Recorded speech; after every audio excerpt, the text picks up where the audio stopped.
함께 읽겠습니다. 야곱의 분깃은 이같이 아니하시니 그는 만물의 조성자요 이스라엘은 그의 기업의 지파라. 그 이름은 만군의 여호와 신이라. 아멘. 예레미야 10장 10절부터 16절까지 본문입니다. 오직 여호와는 참 하나님이시다. 오직 여호와는 참 하나님이시다. 말씀의 제목입니다. 오늘 8월 3일 첫 시작 세달 새벽 기도회로 모였습니다. 8월 한 달도 우리 하나님 함께 믿음으로 살아가시며 말씀 가운데 거하시며 나아가시는 우리 믿음의 성도님들 교회로 되시기를 주님의 이름으로 간절히 축원합니다. 자, 8월 한 달간 우리가 붙잡을 말씀, 우리가 기억해야 될 말은 오직 여호와는 참 하나님이시다 라는 구절입니다. 10절에 나와 있습니다. 10절 말씀 보시면 오직 여호와는 참 하나님이시요 살아계신 하나님이시요 영원한 왕이시라. 그 진노하심에 땅이 진동하며 그 분노하심을 이방이 능히 당하지 못한다. 자, 이렇게 증거하고 있습니다. 하나님이 어떠한 분이신지를 온전히 알고 그가 가진 속성과 성고를 닮아가는 하나님의 거룩한 백성이 되는 것, 이것이 신앙의 목적이기도 하고 성경을 주신 목적이기도 합니다. 그래서 성경은 끊임없이 하나님이 어떤 분이신지를 설명하고 있지요. 자, 오늘 본문에는 세 가지 모습으로 설명하는데요. 첫 번째는 우리 하나님은 참 하나님이시다. 진짜다라는 뜻이겠고, 살아계신 하나님이시다. 말 그대로 생명의 하나님이시라는 말이고, 영원한 왕이시다. 자, 모든 것을 초월하는 우리의 주제이시다. 이렇게 설명하고 있습니다. 먼저 참 하나님. 여기서 이제 참이라는 단어는 히브리 원어 보시면 에메트라는 단어 사용하고 있습니다. 에메트. 여기에서 아멘이 왔습니다. 진짜다. 문맥상은 진짜라는 의미입니다. 자, 우상들은 손으로 만든 것이지만 하나님은 진짜이시다라는 뜻입니다. 자, 그러면 우리 가운데 이 진짜와 가짜를 이해하려면 진짜는 그 안에 내용이 있다는 거예요. 알맹이가 있다는 거예요. 가짜는 알맹이가 없다는 거예요. 껍데기만 있고 형식만 있고 말만 있고 실제로 살아내는 삶은 없다. 자, 이게 이제 진짜와 가짜를 우리 가운데 설명하는 모습이죠. 우리 하나님은 말씀으로 존재하시고 선포하실 뿐만 아니라 그 내용을 채워가시는 알맹이가 있는 분이다. 이런 말씀으로도 우리가 받을 수 있을 것입니다. 그래서 그것을 우리는 진리라고 해석하기도 하고 그 안에서 나타난 성실 또는 충실 같은 단어들로 이 진리, 참이라는 단어를 우리가 이해하면서 붙잡고 있습니다. 두 번째 내용은 이제 살아계신 하나님 이렇게 이야기하는 것이죠. 살아계신 하나님. 살아있다라고 하는 것에 대한 이제 본질은 말씀을 가지고 있다는 뜻이잖아요. 자, 말씀을 가지고 있다는 뜻이 뭐냐면 말씀을 가지고 있다면 그것이 실제로 이루어지는 과정으로 역사한다라는 거예요. 예를 들어서 창세기 1장 1절에 빛이 있으라라고 말씀하셨어요. 그럼 어떻게 됩니까? 빛이 있어야 되는 거죠. 그게 살아있다라는 것이죠. 빛이 있으라라고 말은 했는데 아무 일도 일어나지 않았어요. 그럼 그건 가짜가 될 것이고 그건 죽어있는 말씀이 될 것입니다. 자, 그런데 우리 하나님은 살아계시다. 말씀을 보여주실 뿐만 아니라 그 말씀대로 능력을 행하는 분이시다. 그래서 말씀을 가지고 있고 호흡을 가지고 있는 자는 생명이 있는 자, 살아있는 자의 모습으로 나타나게 된다는 거죠. 자, 우리 가운데 적용하면 하나님께서 생명의 하나님이시기 때문에 우리도 살아있다는 것, 생명이 있다는 것, 하나님을 아는 지식을 가지고 있다는 것은 지식에 따라, 말씀에 따라 그렇게 반응하며 살아가게 된다는 거예요. 예를 들어서 간단한 예로 우리도 아멘 하잖아요. 아멘. 아까는 진리였지만 지금 이제 생명, 살아있다라고 이야기하면 하나님의 말씀이 선포되면 우리가 아멘으로 반응한단 말이죠. 반응을 하는 것은 살아있다라는 증거가 될 것이고 그 말씀을 가지고 있게 되면 그 말씀이 우리 안에 어떻게 이루어지는지를 실제로 삶을 통해서 증거하며 맛보게 된다라는 것입니다. 이게 바로 살아있다, 생명의 하나님을 설명합니다. 자, 세 번째는 이제 영원하다라는 말을 하죠. 영원한 왕이시다. 영원이라는 개념 우리가 늘 살피고 있는데 시간과 공간의 제약을 받지 않는다는 거예요. 차원의 영향을 받지 않는단 말이죠. 사람과 사건에 영향을 받지 않고 그것을 뛰어넘고 초월한다는 것입니다. 이것이 이방신들과 하나님이 구별된 대표적인 증거이기도 하죠. 하나님은 장소에, 시간에, 사람의 어떤 일에 영향을 받지 않으시죠. 원래 의도했던 바대로 살아가세요. 그런데 이방신들은 어떻습니까? 여기에서만 있어야 되고 저런 환경에 갖춰야 되고 이곳에서만 존재하고 이렇게 해야지만 나타나게 되고 그래서 그건 온전한 신의 모습이 아니죠. 그래서 미신이라고 부르기도 하고 다른 말로는 이제 귀신이다 이렇게 부르기도 합니다. 신이 아니라는 뜻이에요. 진짜가 아니다. 자, 이 말이 되고 있습니다. 그러나 우리 하나님은 이 모든 시간과 공간과 사람과 사건을 초월하신 분으로 우리 가운데 설명하고 있습니다.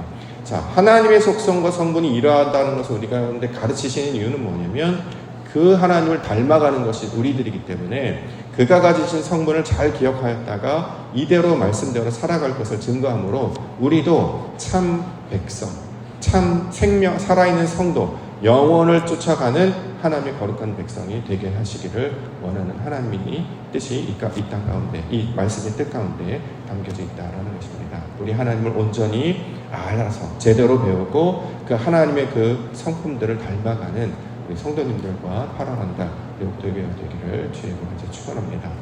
자, 참 하나님 12절로 보실까요? 12절 여호와께서 그의 권능으로 땅을 지으셨고 그의 지혜로 세계를 세우셨고 그의 명철로 하늘을 펴셨다. 자, 권능으로 땅을 지으셨다라고 하는 것은 이제 말씀으로 지으셨다라는 거잖아요. 그 말씀 안에 앞으로의 펼쳐진 모양이 어떠할지가 이미 담겨져 있다는 거죠. 의도가 담겨져 있는 거예요. 그냥 말만 하는, 우리가 생각하는 중언번, 아무런 의미가 없는 말을 통 던지는 것이 아니라 어떤 말을 던지면 그것이 의도한 바라는 거예요. 예를 들어서 우리가 이제 성경학교 수련을 했습니다. 성경학교 수련을 하기 전에 뭘 하냐면 계획을 세워요. 어떻게 하겠다, 이렇게 하겠다라고 준비를 한단 말이죠. 주제도 적고 시간표도 짜고 이렇게 우리가 가능하면 이렇게 진행해야 되겠다라고 해요. 그래서 선포를 합니다. 그렇죠? 딱 정해요. 이게 하나님께서 그 살아있는 진리의 말씀으로 앞으로 어떻게 될 것이다. 요런 것들을 감당하면 좋겠다라고 이제 계획과 의도를 가지고 이제 설계를 한단 말이죠. 그 설계 안에 하나님의 지혜와 하나님의 뜻과 하나님의 목적이 담겨져 있습니다. 그 목적이 무엇입니까? 하나님을 만나게 하는 것. 이게 세팅이잖아요. 여름 성경학교 수련회를 계획하는 이유는 뭐냐면 그 시간 가운데 하나님을 인격적으로 만나는 방법이 어떤 것일까를 우리가 이제 연구를 하고 그것을 이제 나이별로, 세대별로, 상황별로 정해서 이렇게 가꾸어지면 우리 아이들이 또 우리 사람들이 이런 일들을 하게 되겠다. 이렇게 이야기한단 말이죠. 그래서 그 하나님께서 의도하신 바대로 계획을 세우시고 그 말씀으로 이제 선포하셔서 그 모양 그대로 진행하며 나아가는 것. 자, 이것을 우리가 이제 진실하다라고 이야기한단 말이죠. 그래서 이것을 참 하나님의 내용으로 말씀하고 있습니다. 우리 하나님은 말씀을 선포하실 뿐만 아니라 그 말씀대로 세상을 지으셨습니다. 그렇기 때문에 그가 하신 말씀을 우리가 믿고 따라가는 이유가 뭐냐면 그의 말씀은 진실하시고 성실하시고 완전하시기 때문입니다. 사람들은 말은 하지만 그걸 감당하기 힘들어요. 직분을 받지만 감당하기 어렵습니다. 그런데 그래서 늘 연약하고 부족해서 하나님의 은혜와 도우심을 바라도록 그러므로 하나님의 도움을 받도록 이렇게 우리에게 이제 그렇게 인도해 주셨단 말이죠. 자, 우리의 연약함을 누가 도우실 수 있느냐? 우리 참 하나님의 모습을 닮아갈 때에 자 그것을 우리가 감당해 주실 줄 믿습니다. 그렇기 때문에 8월 한 달 이제 우리가 보통 하면 이제 방학 기간이기도 합니다만 계획표를 세우지 않습니까? 계획표를 세워 이렇게 하면 좋겠다라고 계획을 세워요. 왜 그러냐면 그렇게 하지 않으면 아무 일도 일어나지 않기 때문에 그렇게 하지 않으면 그냥 흘러가는 대로 살면 아무 일도 일어나지 않기 때문이죠.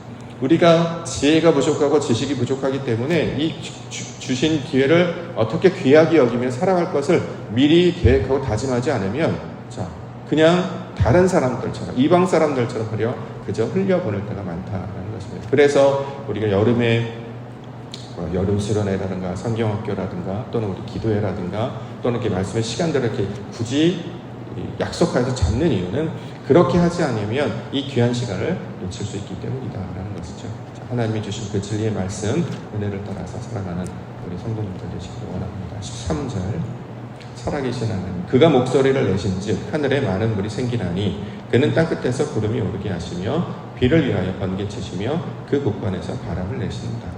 자, 우리 하나님은 살아계시며 역사하고 계시는 분이시죠. 빛이 있으라라고 그냥 내버려 두지 않으셨잖아요. 자, 세상을 지으셨습니다. 근데 때로는 자, 비가 오지 않아서 바람이 불지 않아서 예를 들어서 나무가 시들거나 또는 먹을 것이 부족하다 이런 상황이 벌어질 수 있단 말이죠. 그런데 하나님 하시는 일을 보면 그냥 내버려 두지 않으시고 항상 역사하시잖아요. 비를 내리시기도 하고 인도해 주시기도 하고, 여기 보니까 하늘에 많은 물이 생기게 하시고 구름이 오르게 하시고 비를 위하여 번개도 치게 하시며 곳간에서 바람을 내신다. 하나님께서 이 창조하신 이것들을 가꾸며 기르시기 위해서 얼마나 열심히 수고하시는지가 이 모양으로 나타나고 있단 말이죠. 그럼 우리가 뭘 할 수 있느냐? 우리 하나님 지금도 살아계셔서 역사하시는구나. 자, 이런 것도 우리가 살아볼 수 있겠죠. 어떤 장소나 지하 어저께 잠깐 내려봤습니다만 돌보지 않으면, 그렇죠? 거기에 곰팡이가 끼고 먼지가 끼고 죽음의 도시처럼 깜깜해서 아무 일도 일어나지 않습니다. 그렇기 때문에 늘 쓸고 닦고 청소하는 이유가 거기 있잖아요. 손이 닿은 데는 반짝반짝 빛이 나서 윤기가 나는 반면에 내버려 둔다고 하면 거기는 죽음의 땅처럼 아무 일도 일어나지 않는 그 어둠의 땅이 되어버리게 된다라는 것입니다. 자, 그런데 우리 하나님이 살아계신다라고 이야기를 합니다. 자, 그렇기 때문에 우리 가운데 계획을 정하였다면, 말씀을 우리가 하기로 마음을 먹었다면 우리가 늘 우리의 신앙들도 점검하고 돌아볼 수 있는 자들이 되어야 될 것입니다. 그걸 우리 이제 땅으로 비유를 하잖아요. 땅을 기경하고 경작하지 않으면 거기에는 항상 뭐가 자라냐면 잡초가 자라요. 우리 집사님이 애쓰고 계시는 마당에 풀 그냥 뽑고 가만히 놔두면 아예 안 자랄 것 같잖아요. 지금 이제 모래랑 흙 채워놔가지고 예쁘게 딱 갖고 오셨습니다. 근데 저러고 나면 풀도 안 자라고 아무 일도 안 일어날 것 같은데 한 일주일 지나보십시오. 어디선가 나타나서 풀이 이만큼 올라와 있고요. 개미들이 엄청 많아서 개미굴이 동글동글하게 파서 막 흙이 막히 흩어져 있습니다. 분명히 다 잘 쓸어놔서 깨끗하게 해놨는데 2, 3일 지나보면 땅이 막 누가 파헤친 것처럼 흔적이 생겨요. 왜 그러냐면 돌보지 않으면 그 땅은 계속 그렇게 가시덤불이나 엉겅퀴를 나는 땅으로 변화될 수밖에 없기 때문이다라는 것이죠. 그러면 항상 돌보는 이의 손길이 필요해야 가꾸게 되는 것입니다. 똑같은 원리를 어디에 적용하라는 거예요? 우리 심령 상태에 적용하라는 것이죠. 우리의 심령 상태를 가꾸고 돌보고 손보지 않으면 그냥 저절로 나아지지 않습니다. 항상 씻고 다듬고 닦아야 된다는 것이죠. 그래서 우리가 새달 새벽 기도회를 왜 하느냐, 특세를 왜 하느냐, 수요나 이런 예배들을 왜 하느냐, 자꾸 돌아보라는 거잖아요. 심지어는 우리는 매일 돌아봅니다. 마치 일용할 양식을 먹는 것처럼 매일 새벽 가운데 나와서 하나님의 이름을 부르고 우리의 땅이 온전한지를 살피고 하나님 어떻게 하면 좋겠습니까? 라고 뜻을 구하고 우리의 심령 상태를 늘 돌보게 된다는 것이죠. 자, 이것을 가지고 하나님의 일을 성실히 감당하며 나아갈 때 이것이 살아계신 하나님을 닮는 살아있는 하나님의 성도와 기회가 될 줄 믿습니다. 우리가 이것을 이렇게 닮아가야 될 줄 믿습니다. 마지막은 영원하신 왕 14절부터 16절. 사람마다 어리석고 무식하도다. 언장이마다 자기의 조국한 신상으로 말미암아 수치를 당하나니 이는 그가 부어 만든 우상은 거짓 것이요 그 속에 생기가 없음이라. 그것들은 헛것이요 망령되이 만든 것인즉 징벌하실 때 멸망할 것이나 야곱의 분깃은 이같이 아니하시니 그는 만군의 조성자요 이스라엘은 그의 기업의 지파라. 그 이름은 만군의 여호와시니라. 자, 사람들이 만든 것은 무식하고 어리석은 거기 때문에 결국에는 수치를 당하고 거짓이 생기고 생기가 없게 될 것이다. 그러나 이스라엘은 하나님께서 창조하시고 선택하신 그 대상이기 때문에 하나님은 이들을 끝까지 돌보실 것이다. 이런 의미로 주신단 말이죠.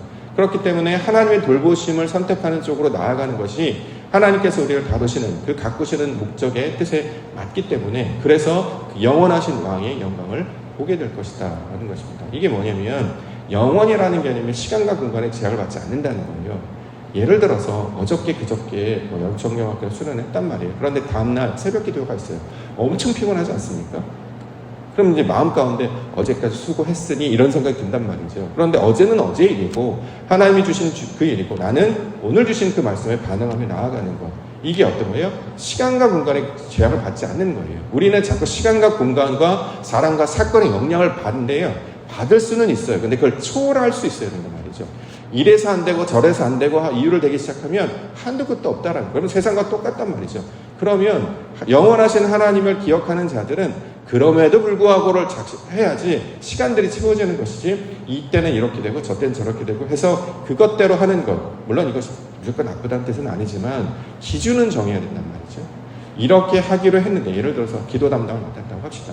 이번 달에 기도 담당을 맡았는데 사실은 잘 감당할 수가 없어요. 상황이 그렇게 되지 않습니다. 그래 원래 처음에 할 때는 기도를 할 수 있겠다고 마음을 먹어서 정했는데 상황을 보니까 그게 안 되는 거예요.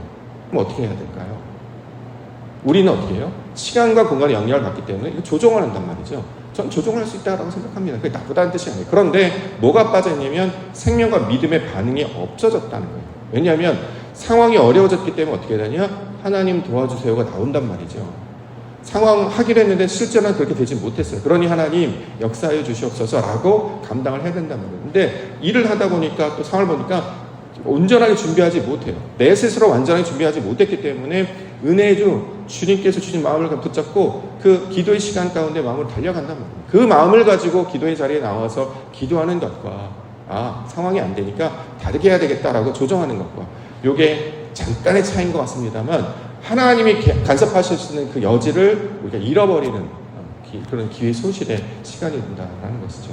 그래서 하지 못하는 것들을 미리 준비하고 할 수 있는 것들을 감당하되 우리가 정해놓은 것들은 열심으로 감당하고 쉽지 않기 때문에 은혜로 우리 걸 감당하게 해달라고 하고 하나님의 개입하심을 통해서 하나님의 백성들을 어떻게 하나님께서 감당하시고 지키시는 것을 보이게 하여 주시옵소서. 어저께까지만 해도 아팠고요. 어저께까지 힘들었습니다. 그런데 달려나오게 하시고 은혜 주시고 또 믿음으로만 감당하게 하시는 것, 이것이 내 힘으로 온 것이 아니었구나를 깨닫게 하는 것. 그래서 하나님이 하셨군요. 내가 원래 시간에도 영향을 받고 이 시간을 못 일어나고 상황도 그렇지 못했고 지금 컨디션도 좋지 않았는데 하나님 날 부르셨으니 이게 나에게 은혜입니다. 하나님을 선택하게 하셨군요. 그래서 내가 은혜입니다. 그 고백을 하게 하시는 것이 하나님의 의도한 바이다라는 것이죠. 신기하게 4계절은 돌아가고 연수는 계속 진행이 됩니다. 그런데 거기에 따른 성장과 거기에 따른 성숙이 우리 안에도 일어나기를 원합니다. 그것이 무엇이냐면 충분히 합의하여 연구하여 준비하되 감당하지 못하는 부분, 이걸 우리가 한다고 해서 채워지는 게 아니에요. 하나님이 개입하시도록 은혜 주시도록 하고 열심으로 참여하고 우리가 기대하지 못하고 뜻하지 못했던 이런 것까지 우리가 맛보게 해주시는가, 그 영광을 맛보게 될 때 참이시며 살아계시며 영원하신 마음 그 하나님을 발견하게 될 뿐만 아니라 우리도 그의 모습을 닮아서 점점 세속화가 되려고 하는, 자기 소견에 옳은 대로 행하는, 그렇게 사람의 방식을 따라가려고 하는 그 세상 속에서도 그래도 복음화를 믿고 그래도 말씀을 믿고 그래도 하나님의 역사하심을 기대하며 살아가는 우리 믿음의 성도와 교회가 되게 해주실 줄 믿습니다.